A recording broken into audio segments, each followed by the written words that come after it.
início ontem, você também pode participar. Mas vamos orar e vamos pedir ao Senhor que fale mais uma vez ao nosso coração através da sua palavra. Feche os seus olhos. Senhor, nesse instante nós nos colocamos diante do Senhor mais uma vez. Nós vamos interceder, Pai. Pedimos ao Senhor nessa manhã que o Senhor venha falar ao nosso coração. Nesse momento em que nós paramos para meditar na Tua palavra, a nossa oração, o nosso desejo é que o Senhor venha abrir os nossos olhos espirituais para que possamos ver as maravilhas da Tua lei. Que cada área da nossa vida que precisa ser tratada nessa manhã seja tratada e que o Teu nome seja honrado e glorificado através desse momento, a nossa oração, em nome de Jesus, amém. Meus irmãos, desde o ano de 2012, a nossa igreja tem estudado, tem trabalhado como visão de igreja, o que nós chamamos igreja multiplicadora. A igreja multiplicadora é um tema, e eu vou explicar, e quem quiser conhecer mais pode ir na minha sala no próximo domingo.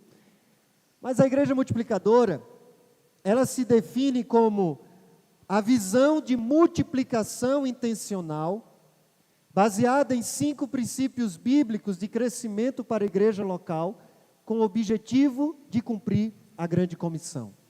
Quando a gente olha para a Bíblia, para o Novo Testamento, para Atos dos Apóstolos, a gente vai perceber que a igreja primitiva, ela vivia alguns princípios dos quais ela não abria mão.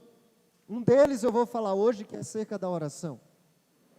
Mas esse princípio, ela vivia não somente de forma aleatória, mas de forma intencional. A igreja, ela era intencional na sua vida de oração, a igreja era intencional na sua evangelização e no discipulado, a igreja era intencional na plantação de novas igrejas, a igreja ela era intencional na formação de novos líderes, e a igreja era intencional na compaixão e graça. Nós temos ensinado isso à igreja, a ser intencional, não deixar que as coisas aconteçam de forma aleatória, mas interceder intencionalmente pela salvação da nossa família, pela salvação dos vizinhos, mas não ser apenas intencional orando, mas ser intencional se aproximando, convivendo, apresentando o Evangelho. Quando nós olhamos então para a igreja primitiva, nós percebemos que a igreja, ela era intencional em tudo isso. O tema do nosso ano, Igreja Batista da Aliança, tem sido o tempo de recomeço. Eu falei domingo passado sobre o exemplo de Abraão, e tomando a vida dele, como a igreja ela tem uma missão.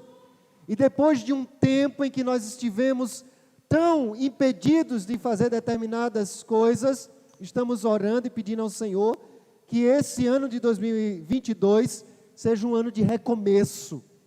Um ano da gente poder expandir, alargar as nossas atividades para a proclamação do Evangelho. No mês de fevereiro, o nosso tema é recomeçando a viver os princípios em igreja. E hoje, nós vamos falar sobre recomeçando a nossa vida de oração. Eu não sei como você está desenvolvendo a sua vida de oração. Domingo passado eu até disse, talvez você esteja orando, mas precisa potencializar mais, porque o Senhor nos convida a viver uma vida de fé. Uma vida de fé é começar a orar hoje para que o Senhor nos mande um ar-condicionado. Amém, irmãos? Vocês estão com frio aí? Aqui na frente tá um fogo puro. Vamos orar, Senhor nos abençoe. Ele tem nos abençoado tantas coisas. A turma lá de trás já tem 2 ventiladores ali ajudando. Está começando de lá, já vai chegar aqui na frente também, irmãos. Mas eu vou dizer a você o seguinte, não tem coisa pior do que a gente usar as ferramentas erradas. Eu já danifiquei vários objetos lá em casa, usando a ferramenta errada. Você já fez isso, abrir parafuso com faca? Quem já fez isso? Graças a Deus não fui só eu. Eu já danifiquei brinquedo das meninas que tinha que abrir para trocar pilha, mas de tanto usar faca, aquele parafuso estrela já não funcionava mais, ao invés de ser estrela, agora era um círculo. E aí você já não consegue abrir. O ferro lá de casa pifou. Então, se os irmãos verem um pouco amassado, é porque está com problema. Mas eu tentei arrumar, irmãos, e chegou no meu limite, eu já não sabia mais qual era o problema. Aí eu levei para uma pessoa que sabia bem mais que eu. E eu estava perto, a pessoa abriu, descobriu o problema, ele tinha as ferramentas corretas, eu disse, eu ia ficar testando fio por fio, ele foi lá, é aqui o defeito. Eu disse, caramba, como é maravilhoso saber usar as ferramentas e ter a ferramenta correta. Usar a ferramenta errada danifica aquilo que talvez a gente queira consertar. Usar a ferramenta errada faz a gente levar mais tempo do que a gente precisava para consertar alguma coisa. Na vida cristã também é mesmo assim. Usar a ferramenta errada para aquilo que nós precisamos vencer de batalha danifica, nos faz levar mais tempo. Hoje eu quero falar sobre a arma certa para as nossas vitórias espirituais, que é a oração. Pense bem, se usar uma faca para começar a mexer num parafuso, pode danificar o parafuso e o objeto você perder, porque já não dá para mais para abrir. Você tentar lidar com as suas batalhas espirituais, com a batalha espiritual da igreja, usando a ferramenta errada, isso vai causar dano em você e pode levar muito mais tempo do que você precisava para resolver a solução. Quer ver um exemplo? O apóstolo Paulo, escrevendo à igreja de Éfeso, ele diz assim, olha, irmãos, vistam-se da armadura de Deus, fortalecei-vos no Senhor e na força do seu poder. Revistam-se da armadura de Deus. O que é que ele está dizendo? Que a vida do cristão é uma batalha. E ele vai dizer no versículo 18, orando em todo tempo. Então, a oração é uma ferramenta para a batalha espiritual do cristão. Ok? Amém? Vocês creem nisso, sim ou não? Olha, eu comi cuscuz e foi hoje aqui, no café da manhã. Então, os irmãos já sabem que eu estou com um nível de energia lá em cima. Paulo diz que a oração é uma arma de oração. Agora veja, um pouquinho antes ele diz assim, olha, a nossa luta não é contra a carne e contra sangue, mas sim contra principados, potestades e os dominadores desse mundo tenebroso. Que Paulo está dizendo, olha, a sua verdadeira batalha não é contra pessoas. A nossa verdadeira batalha é espiritual. Mas você já enfrentou algum conflito no trabalho que deu vontade de você voar no pescoço de alguém? Sim ou não? Em casa? Falaram mais baixo, né? Olha que senão vai dar vontade no outro agora. Na rua. Ou seja, a gente tenta resolver algumas coisas com as nossas armas. Quando Deus está dizendo, olha, a verdadeira batalha do cristão não é contra outras pessoas, ela é espiritual. Às vezes você está no trabalho, está sendo perseguido e fica com raiva do chefe, quando na verdade, muitas vezes, é algo espiritual do qual você precisa vencer em oração. Em oração. Então, quando você não usa as ferramentas corretas, você perde tempo, você danifica objetos e nem sempre consegue consertar, ou seja, o efeito desejado. Olha para a sua vida espiritual agora, olha para a sua vida e entenda que Deus nos deu a ferramenta correta, a arma correta para a nossa vitória espiritual. A oração é a ferramenta autorizada por Deus para as nossas batalhas pessoais e coletivas. Se você enfrenta problemas, dificuldades, você deve usar a arma da oração para ter vitória. Coletivamente, como igreja, essa igreja precisa usar a oração como uma arma de vitória para as nossas batalhas. Amém, irmãos? A oração é a arma de batalha para a sua vida pessoal. A oração é a arma de batalha para a igreja. Aí, grave bem. Se puder, Marconi, colocar essas frases que eu vou citar aí agora. Existem dois valores que eu creio acerca da oração. O primeiro valor está numa frase de John Wesley. John Wesley foi um grande avivalista do século XVIII. E ele dizia o seguinte: Deus nada faz a não ser em resposta à oração. Deus nada faz a não ser em resposta da oração. Eu creio nisso. E aí vem a segunda frase do grande pregador do século XIX, Charles Spurgeon, que ele diz o seguinte: quando Deus deseja fazer algo, Ele chama o seu povo a orar. Então Deus não faz nada, nada faz se não for na resposta da oração, na vida da igreja. Mas quando Ele quer fazer algo, Ele já chama, Ele põe o seu próprio povo para orar. Se nós queremos recomeçar, como eu disse no domingo passado, a escrever uma história de fé, nós precisamos entender o valor de usarmos as armas corretas. E a arma para a vitória espiritual é a oração. Além de ter esses dois valores, quando Deus deseja fazer algo, Ele convoca o seu povo a orar, e Deus nada faz a não ser em resposta de oração. Eu creio que a igreja, ela precisa depender de Deus, porque cremos que Deus pode fazer coisas melhores do que nós, maiores do que nós, mais rápidas do que nós e mais duradouras do que nós. Nós podemos até fazer coisas rápidas, Deus faz mais rápido do que nós. Podemos fazer até coisas boas, Deus faz coisas melhores do que nós. Podemos fazer até coisas que durem um pouco, Deus faz coisas que duram para toda a eternidade. Tendo dito isso, devemos olhar então para a oração com duas dimensões. Eu estou pregando sobre isso na terça-feira. Olhar para a oração como a dimensão do relacionamento com Deus. Eu oro para me relacionar com Deus. A oração é relacionamento, é diálogo, é por meio da oração que eu falo com Deus, eu apresento os meus pedidos de socorro, é na oração que eu desabafo. Olhe para a sua vida de oração como relacionamento com Deus. Mas existe uma outra dimensão da oração. É que a oração, ela é missão. É missão. É missão da igreja orar. É missão da igreja interceder. Aí é missão minha e é missão sua. Devemos então orar. Orar é se colocar na brecha. Eu gosto muito de Ezequiel capítulo 22, versículo 30.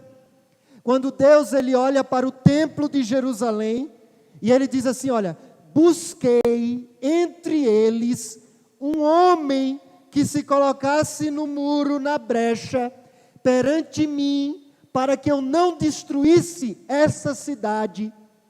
Mas a ninguém achei. Deus olhou para o templo e não viu o intercessor. Olha a missão que nós temos.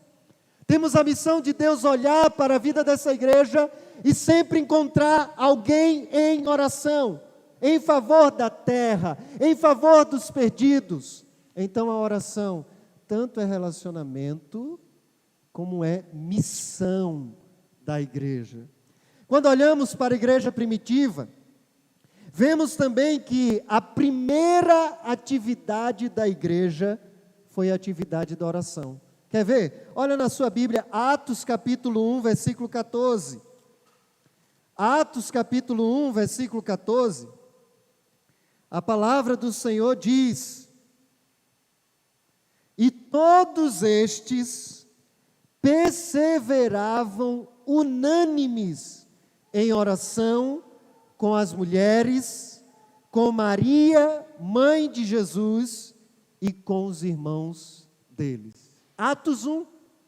Jesus tinha acabado de subir ao céu, a ascensão de Jesus, Ele morreu, Ele foi crucificado, Ele foi sepultado, ressuscitou o terceiro dia, ficou 40 dias com os discípulos, e quando Ele subiu ao céu, o que foi que a igreja primitiva entendeu que precisava fazer? Orar. Eles começaram a orar, orar, orar, e grave agora duas coisas. Essa expressão, perseveravam, segundo John Stott, significa estar ocupado ou ser persistente em toda atividade. O que é que Atos 1,14 está dizendo? Está dizendo que a igreja, ela estava ocupada com a oração. A igreja estava persistente na oração. Se você quer recomeçar a sua vida de oração no ano de 2022, o convite de Jesus para você nessa manhã é você se ocupar com a oração e mais, ser persistente na vida de oração. A igreja não somente se ocupou, como também persistiu em se ocupar. Atos 2,42 vai dizer: e perseveravam na doutrina dos apóstolos, na comunhão, no partir do pão e nas orações. É muito interessante porque o tempo verbal no grego desse verbo perseverar, em Atos 2,42, significa que a igreja perseverou, ou seja, se ocupou no dia de Pentecoste, mas vem se ocupando até quando Lucas registra o livro de Atos 40 anos depois. 40 anos depois, quando Lucas registra tudo o que aconteceu no dia de Pentecostes, ele está dizendo: de lá para cá, a igreja tem se ocupado e persistido em orar. Logo, se nós queremos ser igreja de Jesus, ainda hoje, no século 20, eu e você precisamos se ocupar, nos ocuparmos e persistirmos na oração. A igreja precisa se ocupar. Que igreja? Essas paredes não são a igreja. Essas paredes não são a igreja. Se eu estou dizendo que a igreja precisa se ocupar, eu estou dizendo você, nós precisamos nos ocupar com a oração. A agenda da igreja deve ser muito mais preenchida com a oração do que qualquer outra coisa. Olha o que eu estou dizendo. A maior atividade que a igreja precisa ter é a atividade de oração. Talvez para cada atividade que a igreja tenha, tem que ter 2 atividades de oração, dizendo: Senhor, o que nós estamos dizendo com a nossa oração é que nós precisamos do Senhor, porque se o Senhor não fizer, de nada adianta o que nós estamos fazendo. É por isso que antes do culto da manhã, antes de começar a EBD, a gente já tem gente orando aqui às 8 horas da manhã. Antes de começar o culto da noite, a gente tem oração às 18 horas, gente orando: Senhor, abençoa o que vai acontecer nesse culto, nessa celebração. Temos que assumir o compromisso pessoal e o compromisso coletivo de garantir que a oração seja a nossa ocupação pessoal e coletiva primária. A gente sempre esquece, irmãos, de orar. Então, quando eu digo compromisso pessoal e coletivo, eu estou dizendo, individualmente você deve orar mais, mas coletivamente você deve nos lembrar de orar. Olha o desafio que eu estou dizendo. Sempre que alguém for fazer alguma coisa aqui de atividade na igreja, se não orar antes, se você lembrar, você diz: olha, vamos orar antes. O líder pode ter esquecido, mas todos nós somos igreja, então vamos nos comprometer a orar. Sempre que as demandas da atividade da igreja crescerem, devemos aumentar a nossa ocupação e a nossa persistência na oração. Eu não tenho dúvidas, irmãos, que o ano, grave bem, os anos de 2020 e de 2020 e 21, foram os anos de maior crescimento desde os 11 anos de vida dessa igreja. Maior crescimento. Agora veja bem, 2021, pastor, o ano 2021 foi o que menos a gente podia fazer. Como é que a igreja cresce mais quando ela não pode fazer tanto que ela fazia? Eu estou achando que eu vou sumir até o final da mensagem, tanto que eu estou derretendo aqui. Já tem pouco de mim aqui na frente. Mas, irmãos, perseverem aí, que eu estou perseverando aqui, tá? Deixa eu beber um pouco de água para ver se sobra água até o final. Grava bem. Alguns dos novos que estão chegando aqui, deixa eu dizer o que aconteceu. Em março de 2020, começou o trancamento da pandemia. Vocês lembram disso? Sim ou não? Sim. A nossa igreja, ela já tinha desenvolvido o hábito de fazer o que nós chamamos de convocação solene 2 vezes no ano. 2 vezes no ano, a gente pega um domingo, e a gente passa o dia inteiro orando aqui. No ano de 2020, o primeiro domingo que não ia ter nada, estava tudo fechado, foi o 22 de março. 22 de março. O que é que aconteceu? Aquele era o primeiro domingo que ia ter a convocação solene. Agora olha o que a igreja fez. Olha o que a igreja fez. Ao invés, os irmãos ficaram com medo de evaporar, né? Mas aí os irmãos lá atrás vão ficar sem, gente. Agora eu estou com medo de voar. Vou ter que colocar uns pesos aqui no bolso. Dia 22, obrigado. Dia 22 de março. Presta atenção. A gente ia ter a convocação solene. Como não podia se reunir mais aqui, a gente desenvolveu 12 horas de oração nas casas, famílias. Quem lembra disso? Você lembra? Lembra disso? A gente começou 8 horas da manhã e foi até as 9 horas da noite. A cada 20 minutos tinha uma família orando em casa. Uma família orando em casa. 12 horas de oração. Isso foi no primeiro domingo, que estava tudo trancado. Segundo domingo, terceiro domingo, quarto domingo. Foram 13 domingos seguidos, com a igreja tendo 40 cultos acontecendo nos lares. Qual foi a consequência? A igreja teve um crescimento quando ela não podia fazer quase nada. Mais do que isso, nós tivemos 12 horas de oração durante 13 domingos seguintes. Nós começamos a orar 1 hora por dia, todas as manhãs, que a gente chamava de despertar com Deus. Lembra disso? Ao vivo. À tarde a gente começou a fazer sala de oração no Zoom, de segunda a quinta. Então a igreja estava orando de manhã, a igreja estava orando à tarde, a igreja estava orando domingo o dia inteiro. E qual foi a consequência disso? Deus deu crescimento à sua igreja. Nós orávamos aproximadamente, como oração, como igreja, 24 horas por semana. A igreja investindo na oração. Você percebe que quando a gente ora, Deus faz o que a gente não pode fazer? Amém, irmãos? Então devemos depender de Deus na vida de oração, como igreja e individualmente. Eu quero dar para você algumas razões, pelo menos 2, do porquê devemos nos ocupar e persistir na vida de oração. Agora sim, eu convido você a abrir a sua Bíblia, em 2 Crônicas, capítulo 20. Quando nós olhamos para a palavra do Senhor, e daqui a pouco os irmãos vão começar, para quem está acompanhando o plano de leitura bienal da Bíblia, vão chegar nos registros dos reis do Reino do Sul. E você vai ver vários reis do Reino do Sul, eles sendo descrito como fez o que era reto aos olhos do Senhor.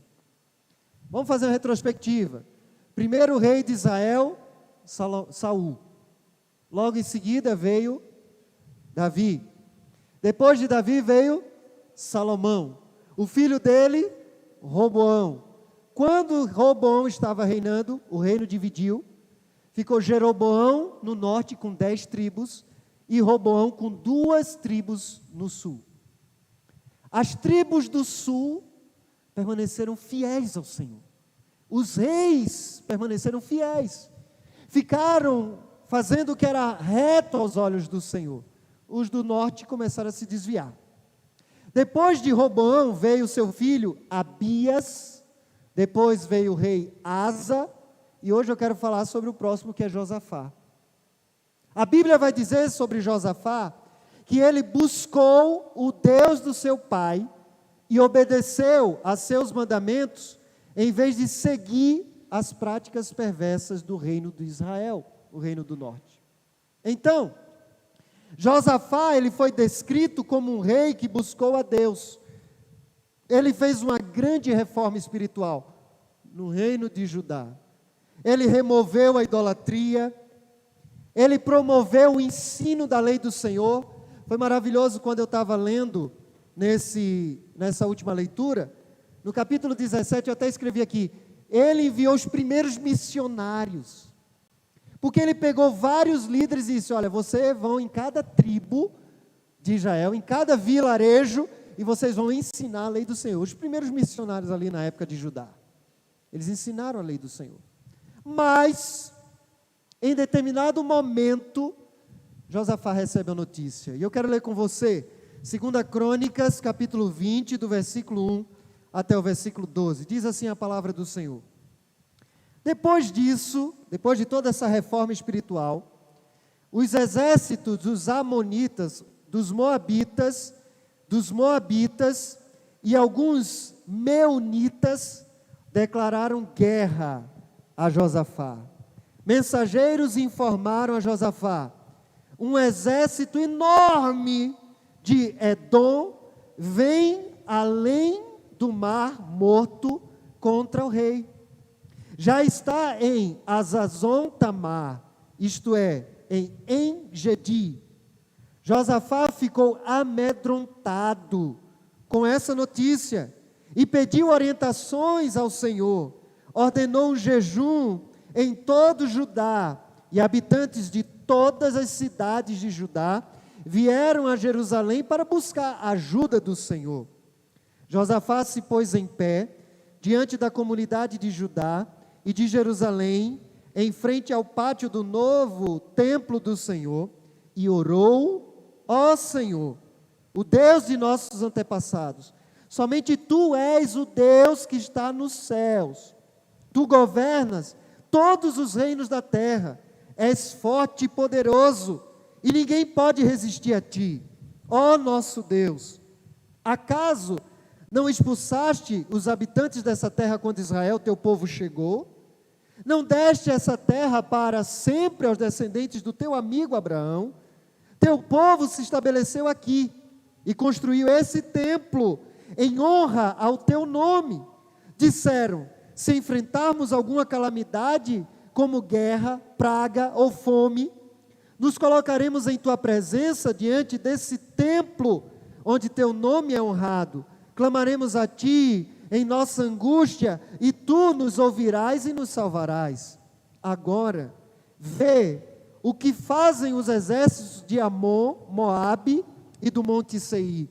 Tu não permitiste que os nossos antepassados invadissem essas nações, quando Israel saiu do Egito, por isso os israelitas se desviaram deles e não os destruíram. Vê como nos retribuem.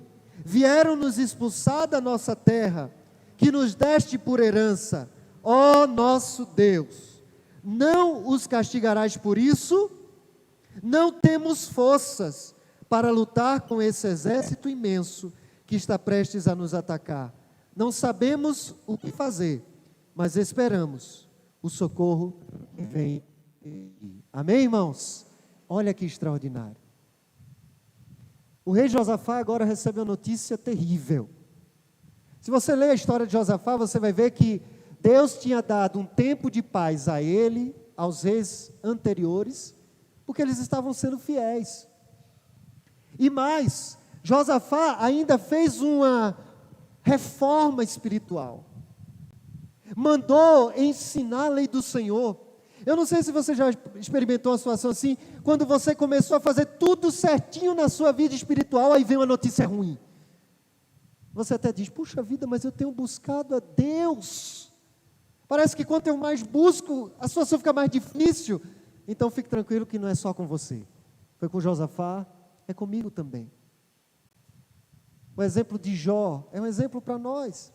A Bíblia vai dizer que Jó era um homem íntegro, reto diante de Deus, fazia orações, dava esmolas, pedia perdão pelos seus pecados, pelos pecados dos seus filhos. De repente ele perdeu tudo. Josafá está nessa situação, num contexto de avivamento, onde os ídolos estavam sendo retirados, a lei do Senhor estava sendo ensinada. Então ele recebe uma notícia amedrontadora, uma notícia que lhe deu medo. uma situação difícil, um grande exército, um exército enorme estava vindo para atacar. Geralmente, como é que a gente reage quando a gente recebe uma notícia ruim ou passa por uma situação de desespero? Como você tem reagido? Josafá ficou com medo. E veja bem, ele poderia seguir a lógica do reino. Como assim? Quando um rei, ele assumia o trono, ele imediatamente recebia a responsabilidade de defender o seu povo. Então, se está vindo um inimigo, o que é que o rei deveria fazer? O que é que ele deveria fazer? Defender o seu povo. Junta o que a gente tem de exército aí, vamos para a guerra. Isso era a lógica normal, mas ele não faz isso, ele busca o Senhor. Você passa por situações também, eu tenho certeza, que enfrenta dificuldade, recebe uma notícia ruim, que você já sabe até a lógica do que você deve fazer. Mas quando olhamos para Josafá, a gente aprende que nós precisamos usar a arma que Deus nos dá como privilégio, que é a arma da oração. O texto diz, versículo 3 e versículo 4, olha na sua Bíblia: Josafá ficou amedrontado com essa notícia e pediu orientações ao Senhor.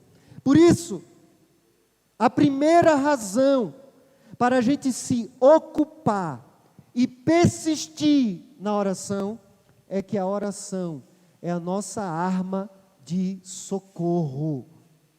A oração é a nossa arma de socorro. Recebeu uma notícia ruim, onde você estiver, se ajoelha, fecha os olhos, ora. Deus, olha essa situação.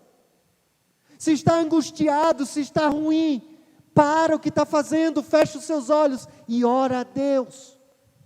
Nós temos uma tendência natural de, ao receber uma notícia ruim, uma situação difícil, a gente querer falar com alguém, a gente busca a pessoa que estiver mais próxima. Mas você sabe que tem uma pessoa mais próxima de você do que qualquer pessoa que você olhar ao seu redor, que é o próprio Deus, Ele está em você.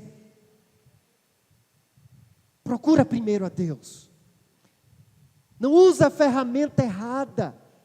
É claro que nós podemos pedir ajuda de pessoas, eu vou falar sobre isso já, mas o que o texto está dizendo é que Josafá imediatamente recorreu a Deus. O que é que eu faço? Use a ferramenta certa, a arma correta para a sua vitória, a arma autorizada por Deus, que é a oração. Se queremos recomeçar a nossa vida de oração, devemos nos ocupar de forma persistente a nossa vida de oração. Devemos considerar a oração como a nossa arma de socorro. Quando somos afligidos por notícias desesperadoras, por situações difíceis, devemos imediatamente orar. Feche os seus olhos onde você estiver, a menos que esteja dirigindo.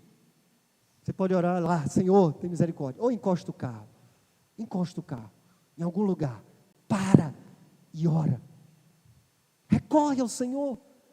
Não é uma coisa que eu estou inventando, é o que a Bíblia está mostrando, que é a ferramenta que Deus nos deu para a vitória nas nossas orações, nas nossas batalhas. Eu lembro lá no seminário, uma frase que eu usava muito no seminário era o seguinte: quando não sabemos o que fazer. O que fazer quando a gente não sabe o que fazer?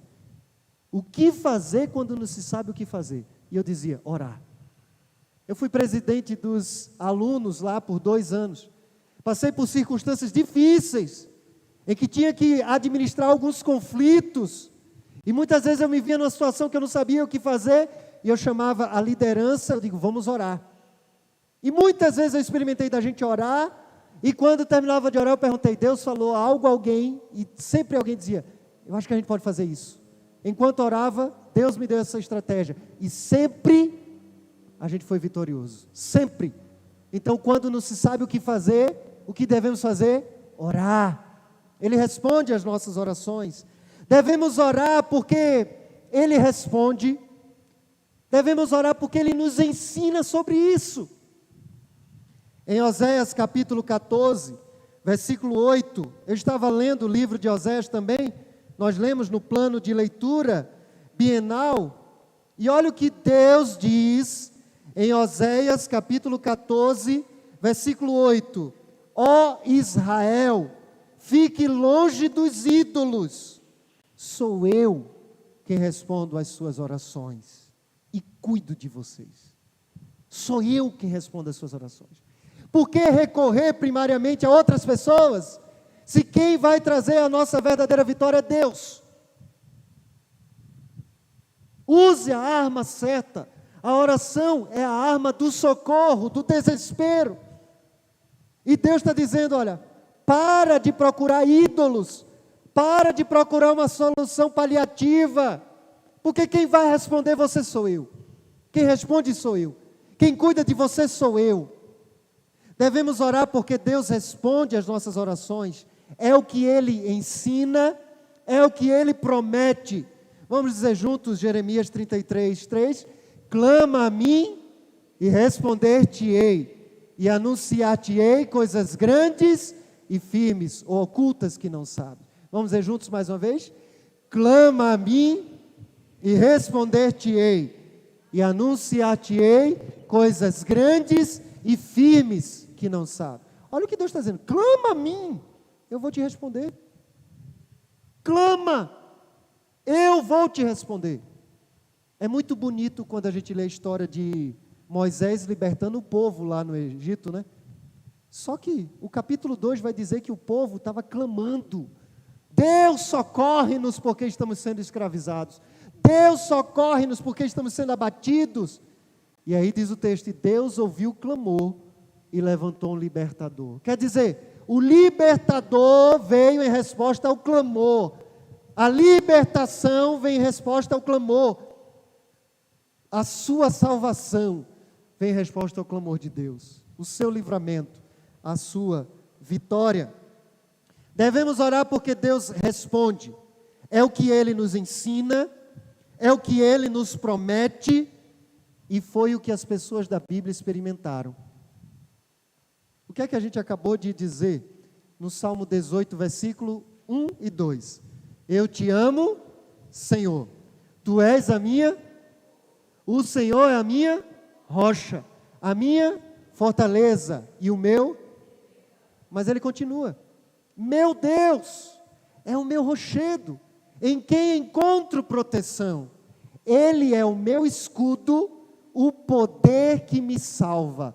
Aí o versículo 3 diz assim: eu clamei ao Senhor, que é digno de louvor, e Ele me livrou dos meus inimigos. O que Davi está dizendo, olha, eu clamei e Ele me livrou. Devemos orar porque Ele responde, Ele nos ensina, Ele nos promete. As pessoas da Bíblia experimentaram isso e nós temos experimentado. Eu tenho esse livro aqui, muito bom, O Plano de Batalha para a Oração. Quem escreveu foi os irmãos Kendrick. Não sei se você já ouviu falar, mas eles são aqueles que dirigem os filmes O Quarto de Guerra, Desafiando o Gigante, né? A Virada, Corajosos. Tem um livro também dessa série que foi escrito pela mulher lá, aquela que faz a oração que a gente gosta de assistir, O Quarto de Guerra, aquela que procura a Inês do filme. Não, não é Inês não, né? Vocês lembram daquela senhora de oração? Parece com a Inês, né, Inês? Aquela jovem que procura a Inês do filme, ela escreveu um livro. Você lembra o nome do livro? A gente tem lá em casa, né? É sobre oração também. Esses dois irmãos escreveram esse livro, O Plano de Batalha para a Oração. Deixa eu compartilhar só um trecho. Eles dizem o seguinte: há poder na oração.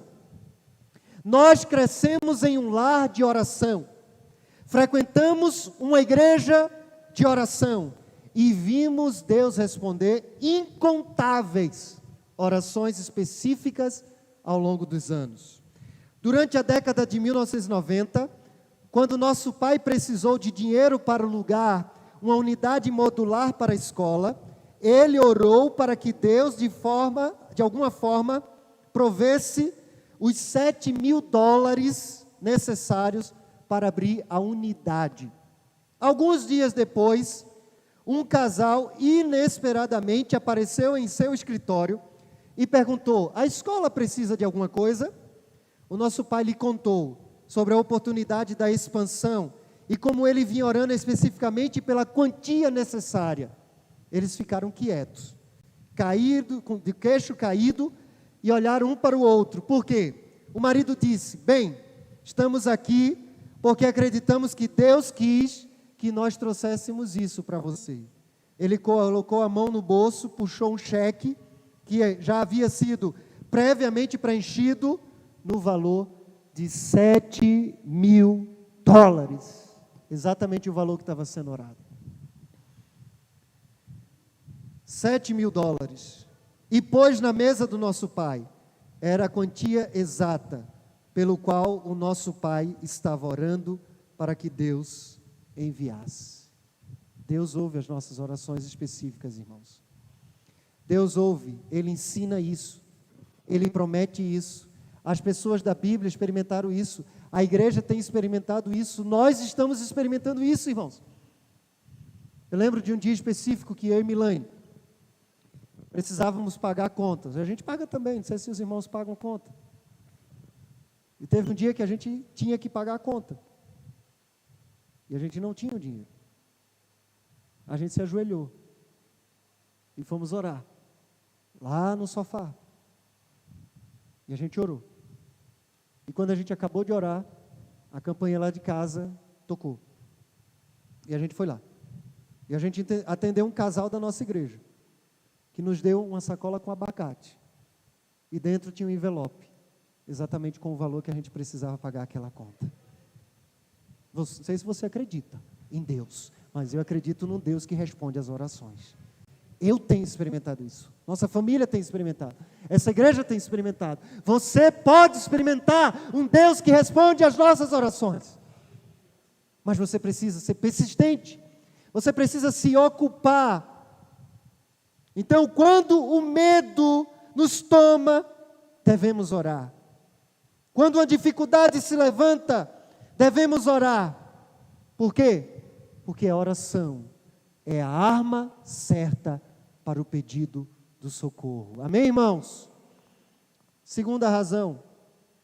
Devemos orar, devemos nos ocupar, devemos persistir na oração. Por quê? Além de ser arma de socorro, a oração é a nossa arma de guerra. A arma de guerra. Quantas experiências na Bíblia, e essa é mais uma delas, você vai ver o povo de Israel com um número bem menor de exército, lutando e vencendo porque Deus dava vitória. Davi e Golias é um exemplo. Davi disse: olha, eu sou pequeno, eu não tenho nem a arma que vocês acham que é a arma de guerra, mas eu vou em nome do Deus de Israel, o Deus a quem esse incircunciso tem afrontado. Quem venceu, irmãos? Quem venceu? Davi ou Golias? Deus. Foi pegadinha, né? Dei duas opções. Quem venceu foi Deus, irmãos. Quem venceu a batalha foi Deus. E quem vai vencer as nossas batalhas continua sendo Ele. Amém, irmãos? Quem vai vencer a sua batalha é Deus. Eu não vou ler tudo porque isso é a parte da mensagem da noite. Mas você vai ver que nessa batalha aqui, em que Josafá buscou a Deus em oração, o exército de Israel não precisou nem lutar, porque Deus deu a vitória para eles. Devemos orar porque a oração é a nossa arma de guerra. O grande desafio de Josafá era uma batalha que estava sendo travada. Então ele usa a oração como arma de guerra. Do jeito que Paulo fala, tome a armadura de Deus, orando em todo o tempo, porque a oração é a arma para a vitória das nossas batalhas. Então ele usa a oração como arma de guerra, porque é pela oração que nós vencemos as nossas guerras. Josafá buscou o Senhor, Josafá ordenou um jejum coletivo. Mas talvez você pergunte, por que muitas vezes eu oro e não vejo resposta nenhuma? Talvez seja porque você esteja com a postura errada. E aí eu aprendo na oração de Josafá, que a gente não somente deve orar, mas deve orar com a postura correta e da forma correta. Quando eu olho para a oração de Josafá, a primeira coisa que ele faz aqui, olha no versículo 3 e 4. Josafá ficou amedrontado com essa notícia, pediu orações ao Senhor, ordenou um jejum em todo Judá, e habitantes de todas as cidades de Judá vieram para buscar a ajuda do Senhor. O que foi que ele fez? Ele se quebrantou diante do Senhor. Ele se humilhou diante do Senhor. Tem muita gente chegando diante de Deus de forma arrogante, como se Deus tivesse a obrigação de nos socorrer. E a palavra está dizendo, não, nós somos os pedintes diante de Deus, irmãos. O próprio Tiago, escrevendo na carta universal, ele diz assim, olha, humilhem-se diante do Senhor. Deus, Ele não suporta os arrogantes, mas Ele ama os humildes. A forma, o tempo de orar é tão importante como a postura da oração. Quando nós olhamos, e esse livro vai ter um capítulo só para falar sobre atitudes de oração. Ele vai mostrar na Bíblia, como a Bíblia vai mostrar e apresentar que existem posturas corretas de oração. A Bíblia vai repetir tantas vezes sobre se prostrar em oração. Prostrar-se em oração, erguer as mãos em oração, erguer os olhos em oração, orar em silêncio, erguer as vozes, como Davi, ele dizia, escuta a minha oração quando eu clamo. O que é que ele está clamando? Clamar, irmãos, é gritar, eu estou gritando, Senhor. O clamor. A pergunta é, você tem tido a postura correta para a oração? Josafá levou o povo a se humilhar. Eles não somente estavam verbalizando, como eles estavam tomando uma atitude prática, uma postura prática de oração. Às vezes a gente está orando agora, parece que é oração fast food, né? Vamos orar para comer. Senhor, muito obrigado pelo alimento em nome de Jesus, amém. Meu Deus! A gente está ficando até mal educado. Eu fiquei impressionado essa semana. É interessante, eu estava conversando, até compartilhei no Devocionais com Deus, conversando com a Hamilton, e o pastor Hamilton disse assim, pastor, nós somos provados por aquilo que a gente prega. E eu falei sobre integridade domingo de manhã, você lembra disso? Quando chegou durante a semana, teve 2 circunstâncias que colocou a minha integridade à prova. Fomos comprar material escolar, e num lugar eu percebi, eu fiquei numa suspeita de que não tinha sido registrado um dos cadernos que a gente tinha comprado para a Alice.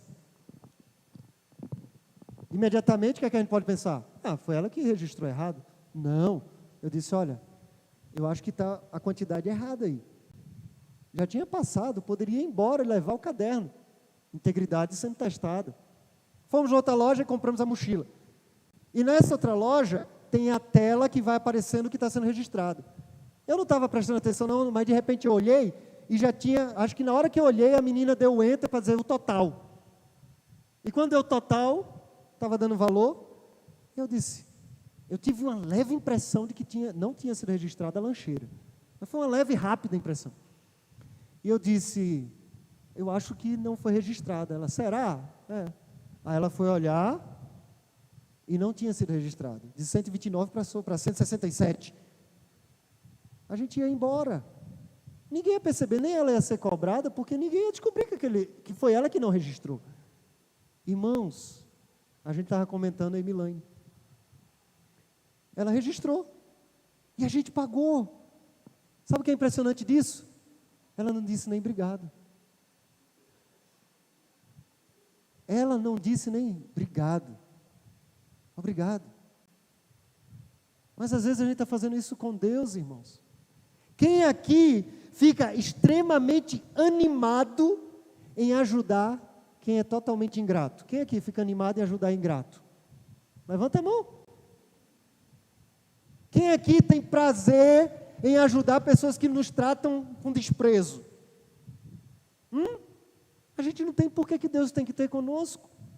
Prazer em nos abençoar, em nos atender, se a gente trata Ele, Senhor, obrigado por esse alimento. Nós precisamos corrigir a nossa postura de oração.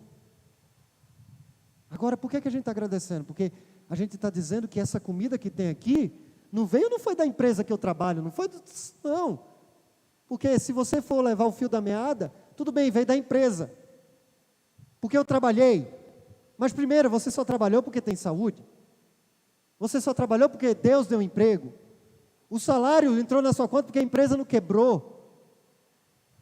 Só tem comida no mercado porque plantou e Deus deu chuva para crescer. Então, no final de tudo, de onde é que vem o nosso suprimento, irmãos?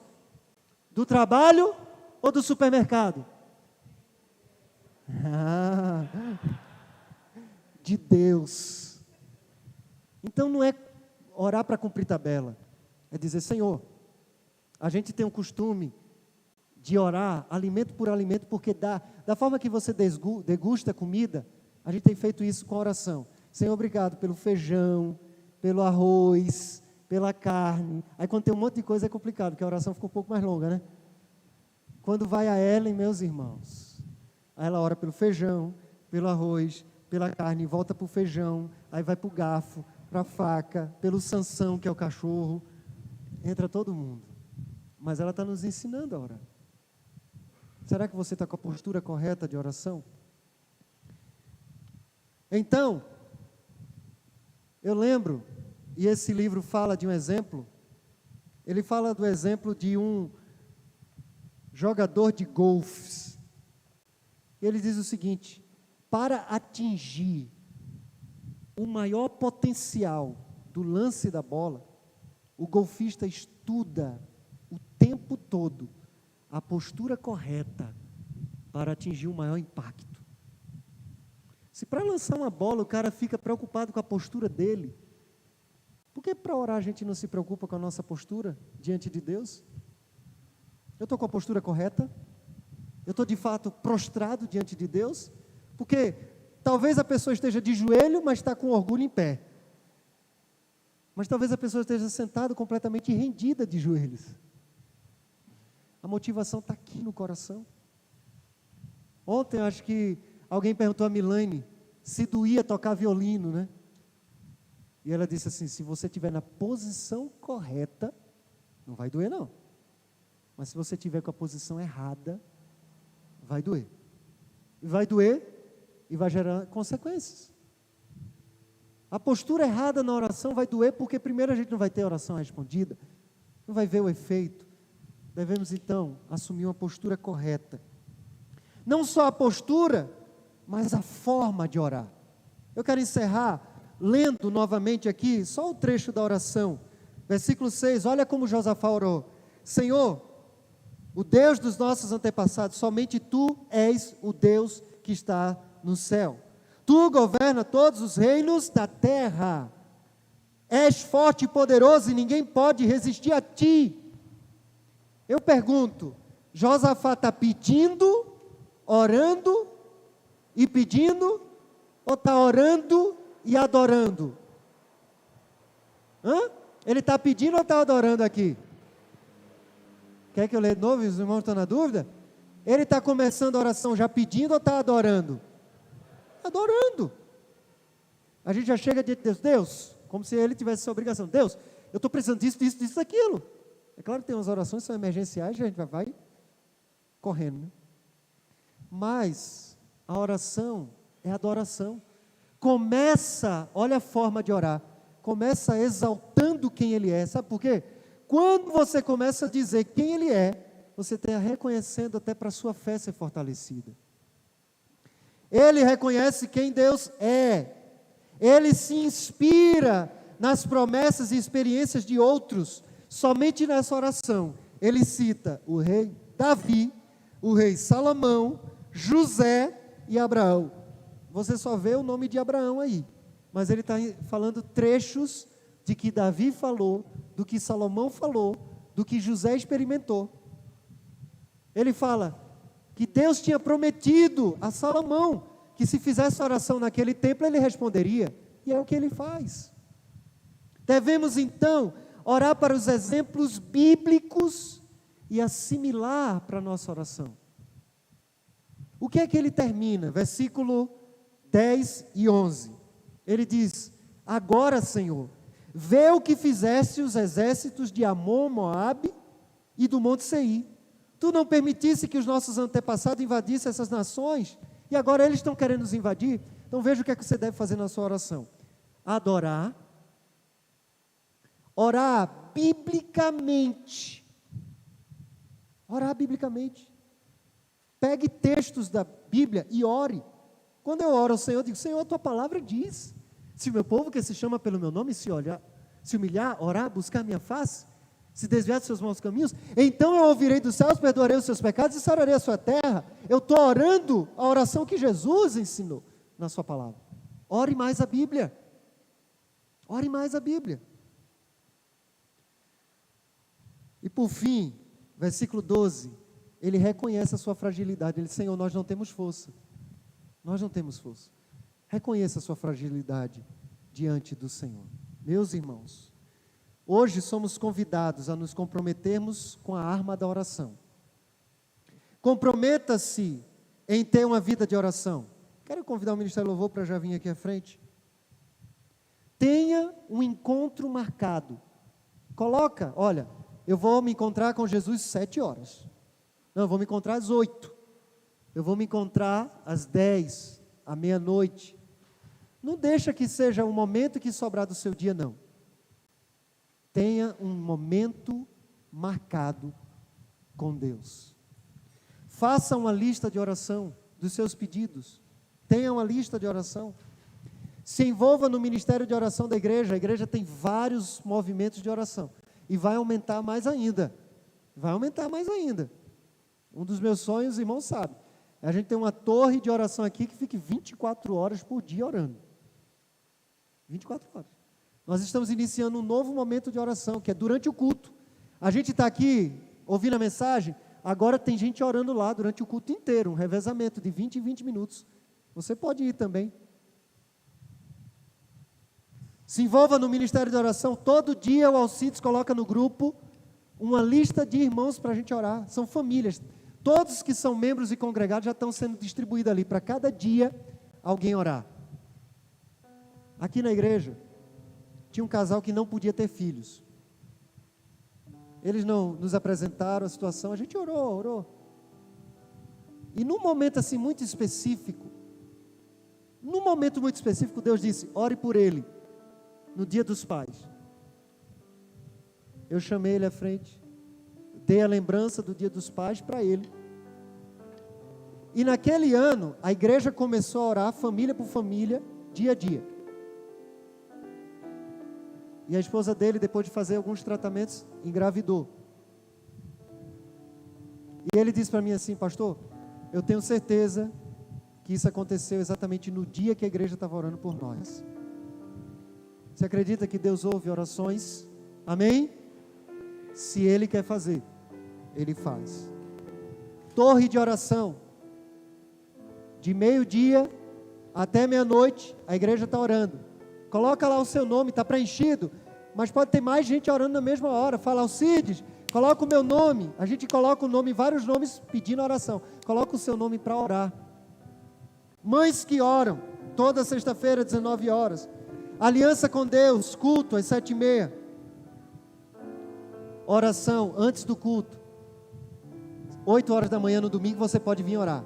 E eu quero convidar a gente para vir comigo hoje, 18 horas, orar antes do culto da noite. Quando tudo nós colocamos diante do altar do Senhor, Ele responde. Se você quer dizer assim: Senhor, eu vou me comprometer com alguma coisa de oração diferente esse ano, eu quero convidar para você se colocar de pé. Se você está dizendo: eu assumo um compromisso diferente hoje de oração para esse ano de 2022, se coloca de pé, enquanto nós cantamos em fervente oração, e assim vamos encerrar o culto nessa manhã.